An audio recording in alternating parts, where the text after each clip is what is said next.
24/7 तो पेसेंट देखा हो बूम डाउन करो आज एक्सपर्ट टीम आज सकाळे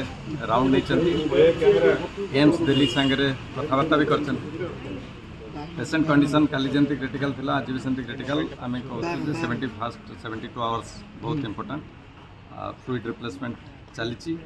डायलिसिस थरे काली हो सारी एंड आज एंड व्हेन रिक्वायर्ड आम डायलिसिस करूँ आज टिके टेम्परेचर आसी आम कल्चर सेंसिटिविटी पठाऊँ और एंटीबायोटिक दिल्ली हॉस्पिटल सांगे एम सांगे कथबार्ता सेम का एंटीबायोटिक कंटिन्यू चालू till the time actually culture sensitivity report आसिले आम दरकार आम चेंज कर बाकी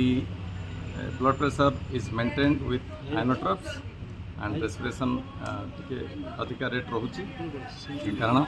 इन्फेक्शन रही सेमती हम पेसेंट तो वेंटिलेटर जमती सेमती रही बाकी मैनेजमेंट आम जिते बेस्ट दबा को चेष्टा करूँ दबा को दौचु बाकी देखा कौन हो 72 घंटे जो गुरुत्वपूर्ण कहले